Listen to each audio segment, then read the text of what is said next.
Everyone hear me? Yeah. Well, thanks very much for the introduction. So I am going to talk to you a little bit about the financial impact of a cancer diagnosis and the kind of practical implications of that. So this is just kind of a brief synopsis. Yeah. So this is quite a brief synopsis. Can everybody hear me now? Yeah. And obviously there's a lot more detail in all of this, so I'm just going to touch on a few topics. If anyone has any questions, we're going to have a little time at the end for questions, just because I'm not going to be able to be here for the remainder of the day. But I've also put up my email address and my phone number, so if anybody would like to email me with a question, I'm happy to answer those as well. Okay.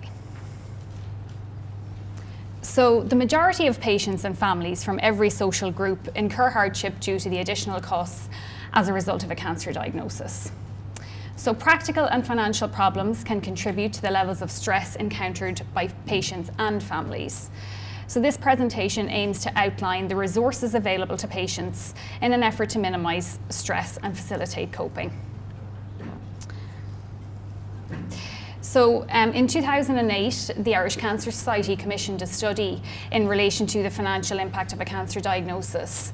And this lady, Aideen Timmins, she actually interviewed a number of...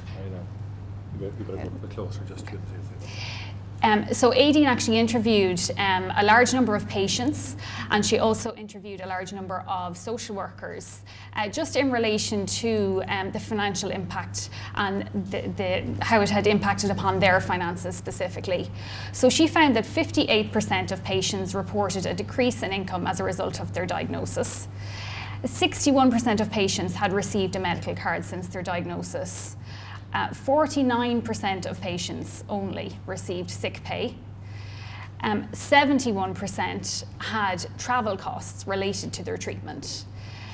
59% had accrued costs relating to transport, parking, overnight accommodation, meals, increased heating, fuel bills, phone bills, clothing, healthy eating, wigs, medicine, GP visits, complementary therapies, childcare, home help, and convalescence. So it's a very broad range of things that people would have to have paid extra for as a result of their treatment for cancer, which shouldn't be the case, really.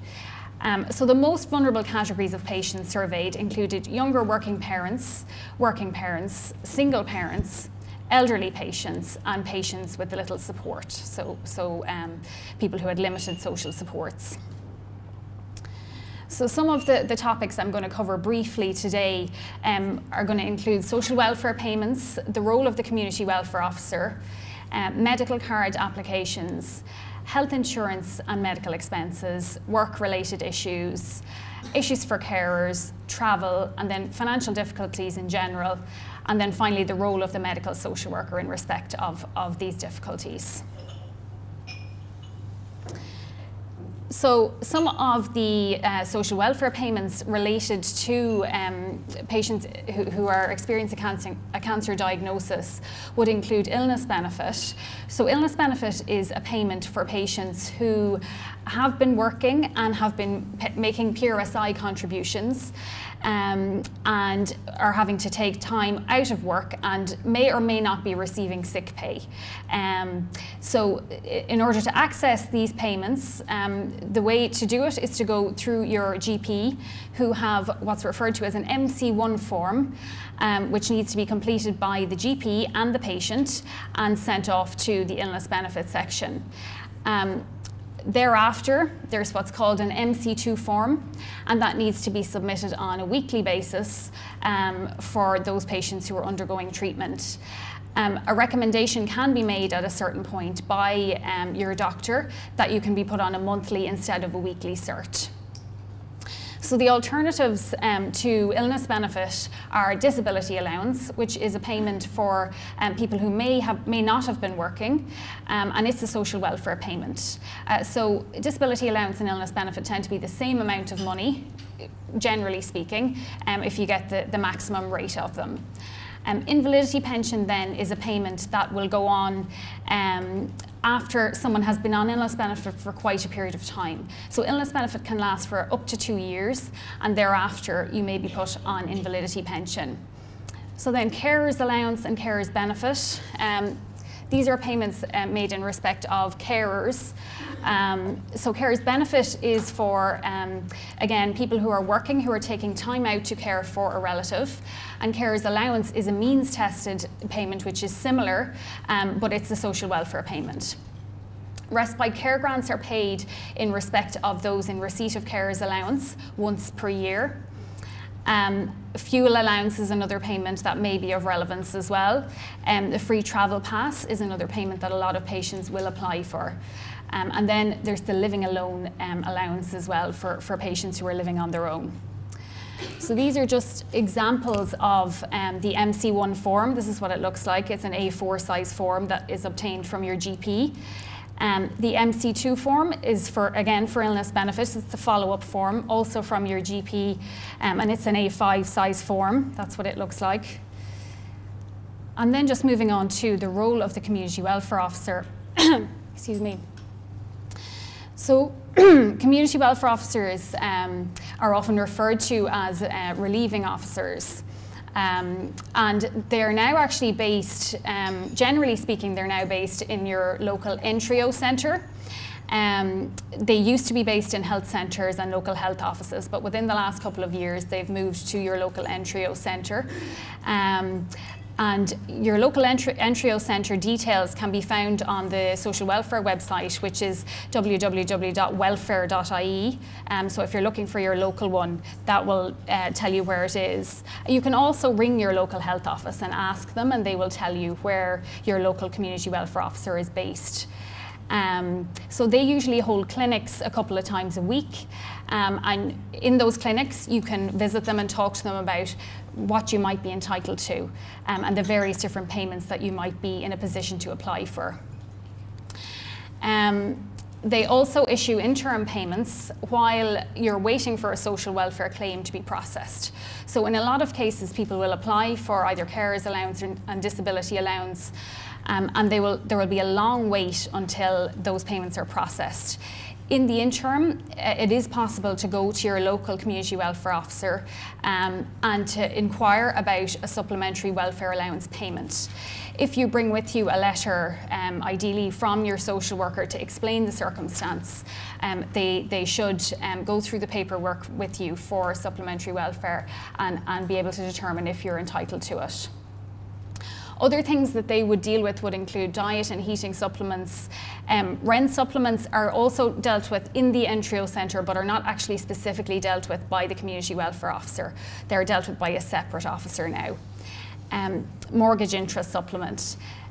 Exceptional needs payments then, they're a discretionary payment that are made in exceptional circumstances. So if there's one particular expense that a person is having difficulty with, a particular bill that they can't pay, an appliance that needs to be fixed that they can't cover the cost of, it may be possible to get an exceptional needs payment on that basis.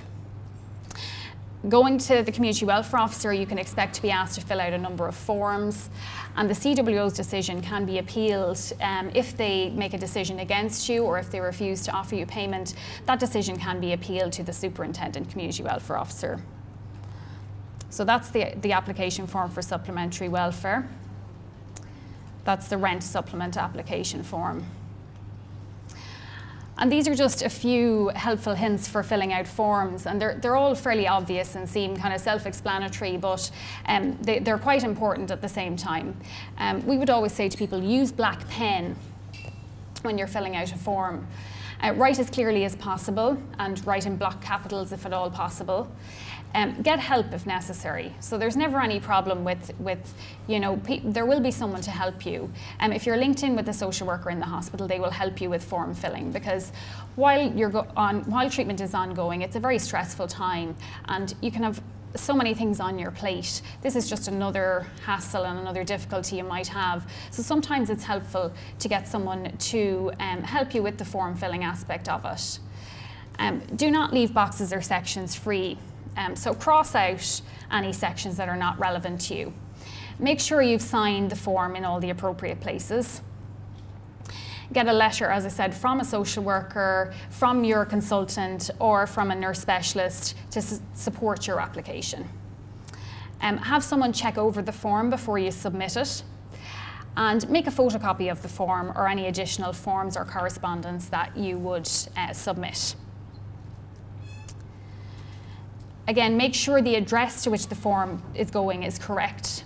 Consider registering the letter. Check that it has arrived after 1 week. So these offices are dealing with huge numbers of applications and lots of paperwork.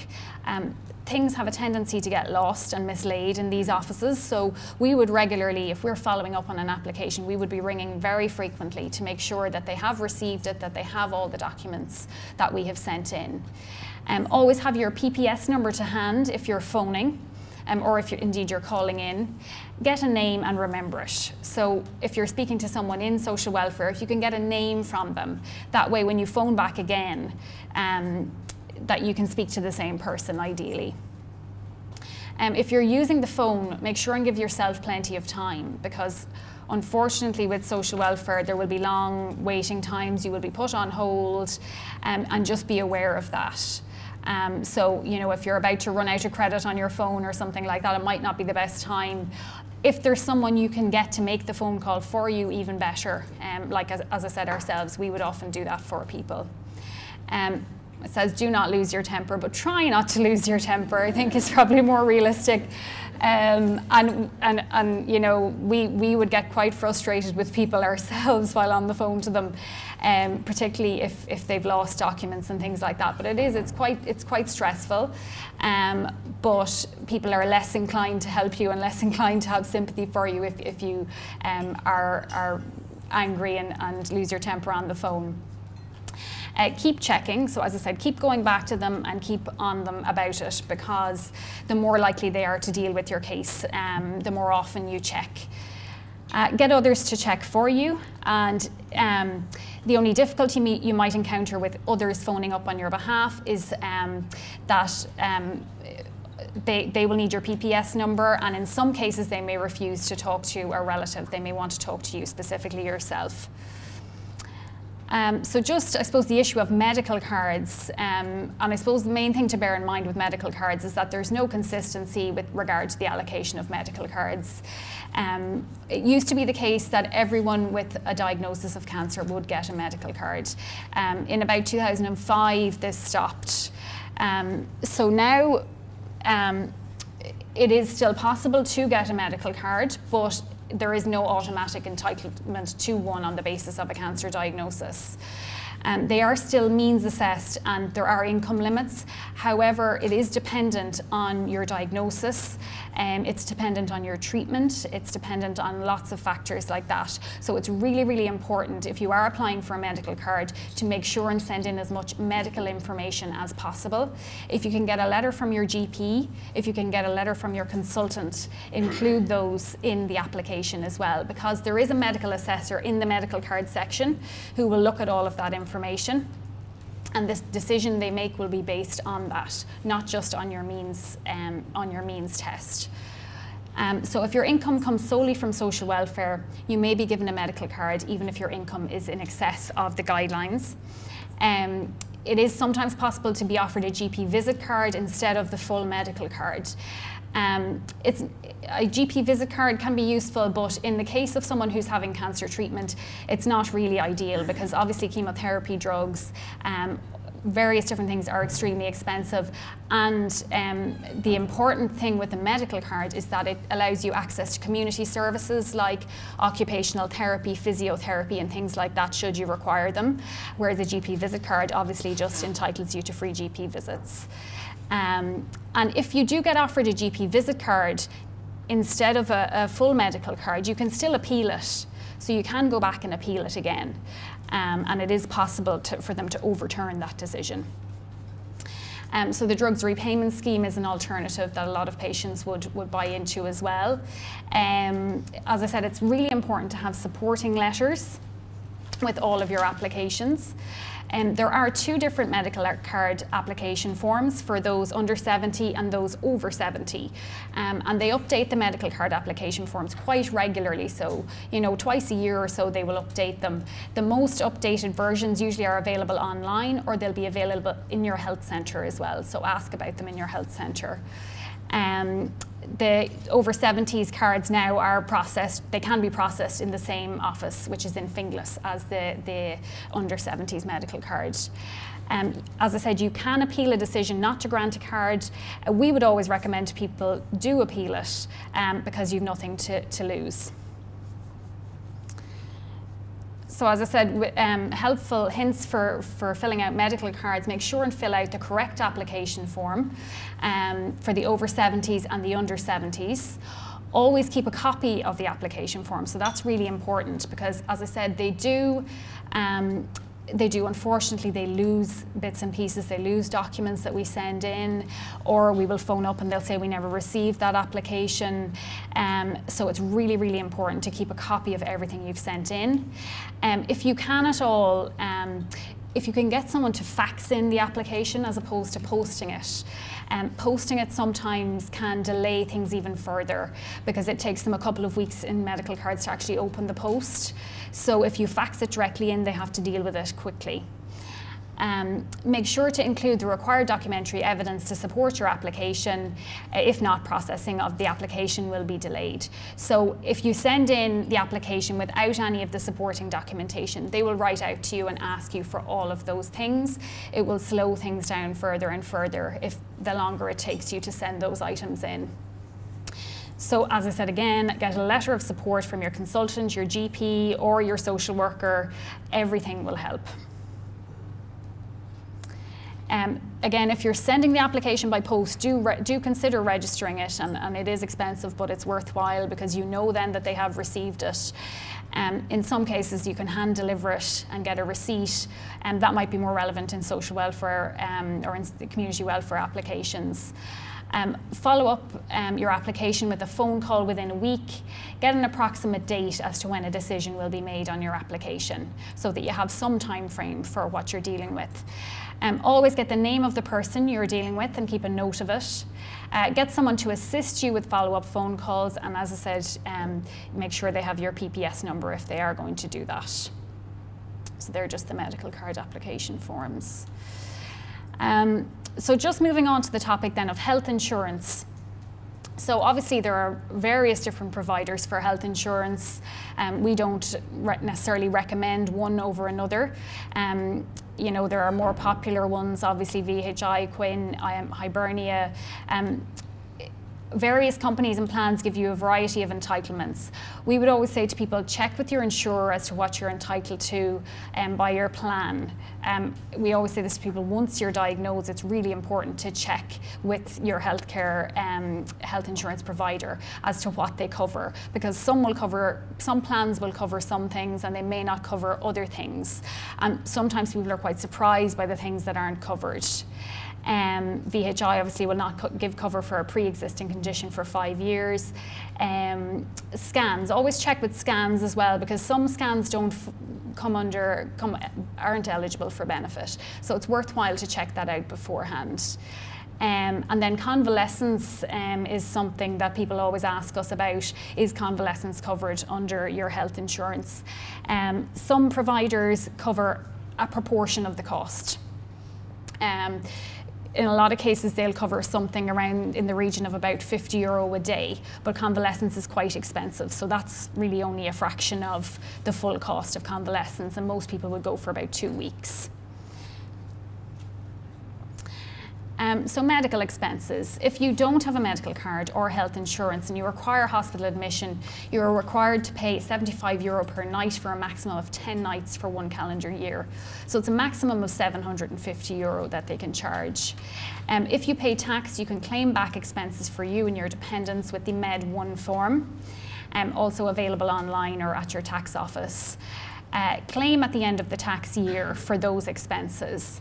Enclose your P60 and any receipts that you might have. VAT can be claimed back immediately for any medical equipment, for example, a stair lift or a nebulizer. So if you're having to pay for those privately yourself, you can claim back the VAT on those immediately. So that's just actually the health expenses Med 1 form. As I said, again, you can get that from your tax office. If you're in receipt of invalidity pension or illness benefit, you may be allowed to participate on a FOSS training course or a community employment scheme, or do some other work that is rehabilitative or therapeutic. You need to get approval from your social welfare department to do this work, and they will require a letter from your doctor. You need to be on illness benefit for at least 6 months before you will be considered for approval for this. And you can earn up to €120 per work without it affecting your payment once it has been approved.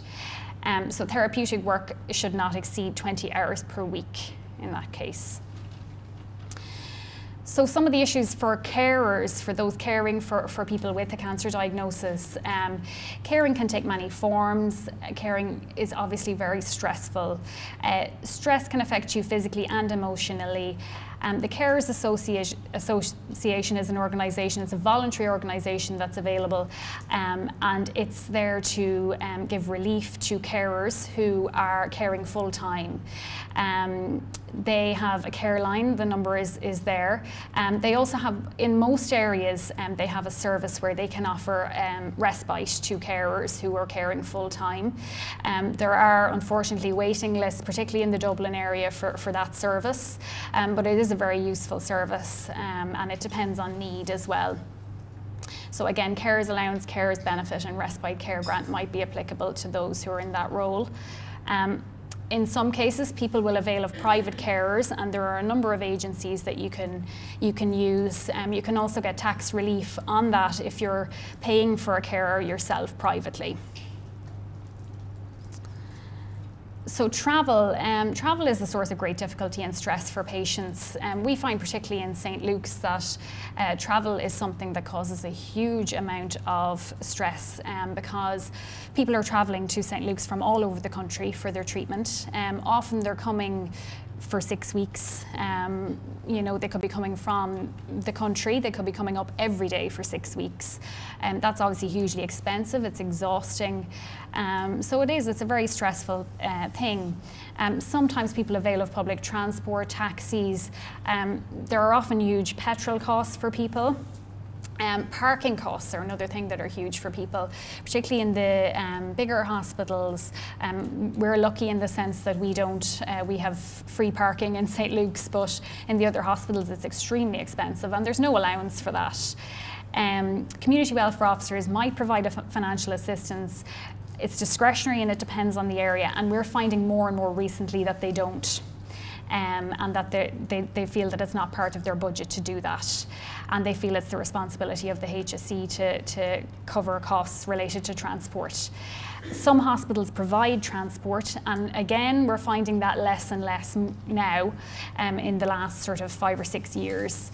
When I started working in St. Luke's, we could avail of lots of different types of transport for people. There were buses running down the country, there were taxi services in and out for the Dublin area. Those things have all been cut now. And I suppose for some people, the volunteer driver schemes may be applicable, may be useful. So there's a number of those operational throughout the country. And some of the support groups and support centres would offer volunteer driver services. The Irish Cancer Society also operate a Care to Drive scheme, which is operational in most of the larger hospitals, and it's possible to sign up to that scheme. You might be able to access volunteer driver service in and out for your treatment. So financial difficulties then. So MABS is the money advice and budgeting service. We would often refer people to this service particularly if they're having difficulties. sometimes people present to us and they may have been having financial difficulties prior to ever have being diagnosed with cancer, and more so in the last number of years, where people have debt, they have significant financial problems, and they don't know where to turn. So the Money Advice and Budgeting Service helpline is available there as well, and they have an email number. Again, with MABs, they do tend to have waiting lists, and more so in the last number of years, to offer a service to people. But if you're linked in with a social worker, just ask them to make a referral for you, and they may be able to prioritise it on that basis. It is a free service, and it's a confidential service as well for people. So financial assistance may be provided by a number of charitable organisations also. That would include the Irish Cancer Society, who have financial aid for cancer patients. The Mary Keating Foundation also have financial aid service as well. In both cases, they would provide a one-off payment, and it depends on what resources they have available to them. An application for those payments would have to be submitted by either a nurse specialist or a social worker involved, or a GP involved in your care. But it is worthwhile to look into it if you are having specific financial problems related to your treatment. They're not entitlements or grants, and the financial expenses must arise as a direct result of the cancer. So they are designed for those in exceptional circumstances or in crisis. And they usually are only applied for when all other avenues have been explored. So when we've looked at all other options, and we've gone to your community welfare officer and we've sought help from lots of different sources, if we still require some financial aid, we would usually go to the charities. So just the role of the medical social worker. Some of you may or may not be linked in with one in the hospitals that you're attending. We would help with, we have a very broad role, I suppose, but we're there for support, we're there for emotional support, we're there for family work, but lots of different services. But a lot of people would attend us for practical reasons. We would be involved in financial assessments, in information giving, in assistance with form filling, in advocacy and mediation. So we would advocate for you in the process of applying for a payment or a medical card, and we would deal with the service that you're applying for it from. So we would be the ones making the phone calls for you and supporting you through that process. So we would access financial and practical resources. So it's important to request to see a medical social worker from a nurse or from the medical team involved in your care if you would like assistance in this way. So those are just my contact details. As I said, people will have an opportunity to ask questions now, but if there's anyone who would like to ask a question or doesn't maybe feel comfortable asking a question on the stage, feel free to email me or phone me on the number provided, and I will get back to you.